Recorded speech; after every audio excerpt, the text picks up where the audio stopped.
ce droit, le design l'a fait dans un cadre de coopération. D'accord? Il y a un certain nombre de banques qui ont été faites par le propre projet, qui ont été mises en place. Aujourd'hui, ils sont dans une nouvelle génération beaucoup plus rapide.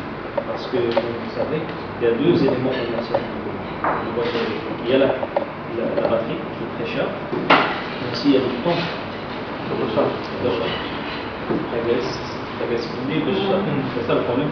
Donc la technologie de développement se fait dans ce sens. C'est avoir des banques qui rapidement chargent les batteries, avoir des charges qui sont rapidement chargeables. Tout ça, c'est un enjeu pour le développement. Il y a un autre enjeu aussi, mais il vaut mieux le dire que d'en placer, c'est la matière première pour faire les batteries. Lui, il y a une guerre très féroce en matière des minerais qui font ces batteries. Le Maroc a sa part. Il peut se positionner comme notre pays, bien sûr. Mais chez Mahdaoual. Donc, comme vous savez, position du Maroc, dans tous les sens. Si vous faites la science, vous pouvez avoir des négociations, des conversations. Vous avez parlé du base modèle. Chaque projet a ses propres négociations. Ce qu'on va faire avec le groupe, ce n'est pas la même chose forcément avec le groupe. Ce qu'on va faire avec Banido, le chinois qui fait des bus électriques, c'est encore une autre négociation. Et chaque modèle de mise en place du projet industriel dans ce sens-là, il a ses propres caractéristiques. Ça dépend de l'industrie qui ramène, ça dépend du niveau technologique qui ramène, ça dépend de ce qui. Parce que ce qu'il y a, le problème ce qu'il y a, c'est qu'il y a un certain nombre d'industries qui, dans les investisseurs, investissent plus dans la recherche et développement. Ces gens-là, ils ont beaucoup plus de chances à rester dans le circuit avec un niveau de compétition très élevé. Je sais que vous avez vu tous, c'est un autre âge de Nokia. Nokia qui était dans votre âge maintenant, la première en matière de téléphone mobile. Les mêmes Nokia à l'époque, à partir de 2003, parce qu'ils n'ont pas investi suffisamment en recherche et développement pour améliorer, ils avaient leur propre modèle. Quand c'était une entreprise emblématique de leur pays, ils sont restés dans le même modèle. Les autres pays, ils ont développé. Après, même le milieu de l'informatique, vers le milieu de la télécommunication, ils ont développé la première invention, c'était le papier, c'est terminé. J'ai reçu un mois, j'ai reçu le vice-président de l'université de Côte-d'Opale en France. Il a visité l'école. Il m'a dit tout simplement que ce que vous avez ici, on n'a pas. Pourquoi vous dites on vient chez nous? Mais j'ai répondu sans grand complexe. On les envoie pour s'ouvrir sur d'autres cultures. Maintenant, le fait qu'ils n'aient pas les mêmes conditions qu'ici ne veut pas dire qu'ils ne vont pas apprendre. Il y a d'autres éléments d'apprentissage, en dehors des côtés, bien sûr, équipement et matériel scientifique. Ce qu'on fait au niveau de l'université c'est tout simplement assurer un niveau de cadre de formation de très haut niveau, en investissant, tout simplement.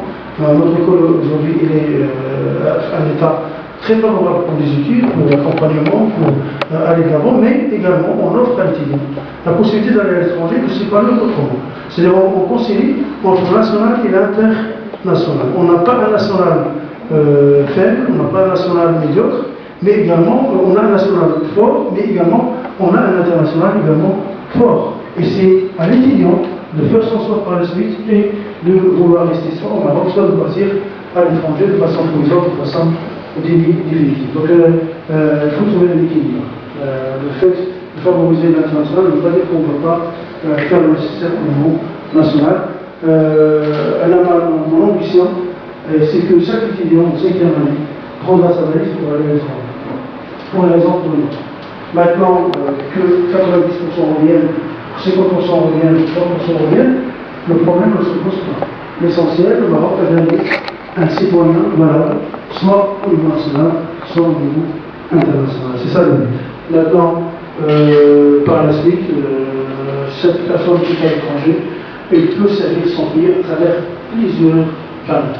Le fait d'être à l'étranger, on peut servir son pays comme on peut faire des lobbying, on peut faire des commerces, on peut rapatrier de l'argent. Donc il y a plusieurs moyens pour servir de son pays, pour soigner au niveau du pays ou vous voyez à l'étranger. Donc, je crois qu'aujourd'hui, la problématique du Maroc, étant donné qu'on parle d'un nouveau modèle de développement, c'est principalement retravailler l'homme. L'homme avec un grand H. Je parle d'homme et de femme, principalement. Le Maroc aujourd'hui, il est appelé à repenser ses ressources humaines. C'est ça le fort. Alors, j'ai intégré l'enseignement en 1995. Et ma première expérience, je pense que c'est également nouveau pour ces années, ma première expérience en tant qu'enseignant, je l'ai faite à l'école Hassania de Taroukouya. J'ai enseigné à des jeunes juniors. Avant même de commencer à la fac, parce que la fac, à l'époque, j'étais chargé d'études, je commençais à 11, alors que j'ai commencé l'école Hassania de Taroukouya le mois de septembre. Mon premier cours, en tant qu'enseignant universitaire, a été fait à l'école Hassania de Taroukouya. Ce n'est pas pour des matières, bien sûr, qui relèvent.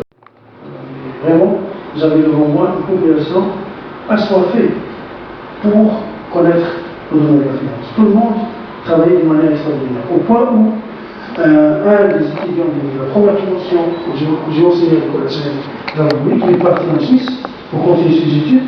Il a tout simplement changé le cap du génie civil vers la finance. Il est devenu financier. Cette personne a été accueillie par la personne. C'est-à-dire que ce qu'on a fait ensemble, il a découvert qu'il peut être financé mieux qu'un ingénieur en génie civil. Ça, c'est extraordinaire. Et moi, je rencontre aujourd'hui des ingénieurs Hassania qui sont directeurs de ressources humaines, qui sont dans le domaine de marketing. Ça, c'est tout simplement la force de la polyvalence. Parce que ces personnes-là, ils étaient formés à la polyvalence. Ce qui a fait qu'aujourd'hui, ils peuvent être responsables dans le domaine technique qui relève de leurs compétences principales, mais aujourd'hui également ils peuvent être compétents dans d'autres domaines qui relèvent tout simplement de ce qu'on appelle la classe socio-économique. Et ça c'est important au niveau de l'école marocaine, c'est que les écoles d'ingénieurs assurent 30% de formation en socio-économique. Ça permet à l'étudiant de s'ouvrir sur d'autres horizons, d'autres domaines de compétences qui peuvent réussir pour cette personne.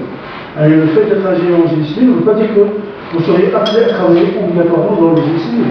Vous pouvez être dans un domaine complémentaire, tel que la ressource humaine, tel que la finance, tel qu'autre chose. C'est ça le principe. Donc, espérons également ça pour l'ensemble des étudiants ici présents. Je tiens à la fin à remercier chaleureusement Sirazeli Mohamed pour sa disponibilité pour l'école, pour la manière dont il a su sa présentation, qui montre une grande hospitalité à l'échange. Toutes les personnes présentes ici, pour leur disponibilité, d'avoir consacré cette matinée à cette rencontre scientifique de premier ordre dans une école qui fait le commerce et la gestion et qui aujourd'hui parle des énergies durables, des énergies renouvelables. C'est magnifique d'être une école de commerce et de gestion et de parler des sujets qui sortent en quelque sorte dans les compétences principales. La semaine dernière, on était sur le sport avec Adil. Comment ça s'appelle Bill Gates, M. Zohri, Bahia Moutazil, également le champion international de domaine des risques. On débattait sur la question du sport collectif. Avant, on avait une soutenance d'une thèse dans le domaine sportif avec la présence du sergent ici à l'école. Donc tout ça montre que notre école marque un pas de différence par rapport aux autres. On est le seul lycée au Maroc qui a soutenu à ce jour un doctorat dans le domaine sportif, mais non pas dans le domaine de gestion et de commerce. Pour vous dire que notre stratégie, elle est toute simple. Elle consiste à développer le principal, mais à développer à côté l'accessoire. Un ensemble de domaines, de compétences qui font de l'ESG Casablanca une école qui se distingue et en termes de fonds et en termes de forme. Maintenant, pour cette dynamique de l'ensemble, il suffit d'accompagner, il suffit d'être présent. Je fais appel à tous les étudiants, je fais appel à tous les enseignants, je fais appel à tous les administratifs pour qu'ils mettent la main ensemble pour réussir ce bon projet. Aujourd'hui, avec le CNRSA Gabir, on est sur un grand projet de certification de l'école et on n'a pas pris une certification nationale, on a pris le meilleur, on a pris la meilleure certification, la plus difficile, la SSI, il est américain. Cette certification impose des standards de très haut niveau.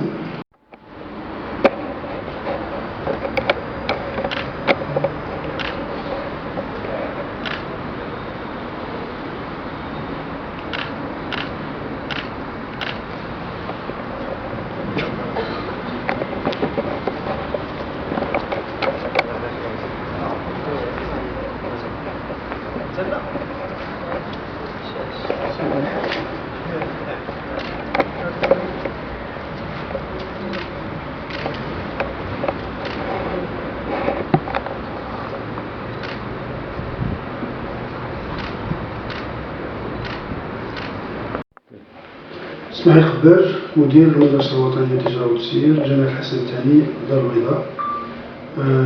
المدرسة الوطنية للتجارة والتسيير دار البيضاء كتنظم اليوم شراكة مع جمعية رجال ونساء الصحراء المغربية ندوة علمية حول التطور التكنولوجي والطاقة المستدامة بالمغرب. والهدف ديال هذه الندوة هو يعني نقطتين هامتين. النقطة الأولى كيفاش نستعملوا التطور التكنولوجي لتطوير طاقات مستدامة وطاقات متجددة تعمل على الحفاظ على البيئة بصفة عامة. ثانيا كيفاش نخلقوا توازن بين التطور التكنولوجي والتطور الطاقي بالمغرب. وهذه الإشكالية اللي حرص سيدنا الله ينصرو في العديد من الخطابات ديالو أنه يعطيها أهمية قصوى نظرا لدورها في خلق نوع من التوازن البيئي بصفة عامة وكذلك تمكين. السعيد عمار، رئيس جمعية رجال ونساء الصحراء المغربية بشراكة المدرسة الوطنية للتجارة والتسيير بمدينة دار البيضاء مع جمعية رجال ونساء الصحراء المغربية.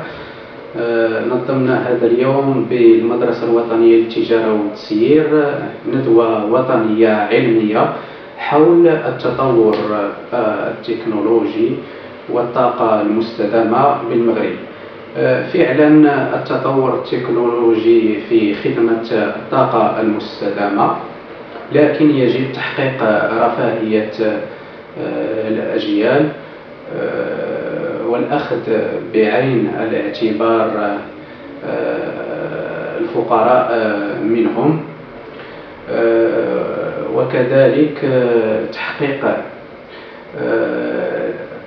تحقيق المبتغى من التنمية المستدامة. نعرف على أن الأنظمة البيئية والموارد الطبيعية يجب المحافظة عليها في إطار استكمال نمو اقتصادي متكامل ومتجانس. يجب تضافر كل الجهود والطاقات من أجل بلورة تنمية مستدامة قوية قوامها خلق مجموعة من فرص الشغل للشباب المغربي بطريقة متكاملة.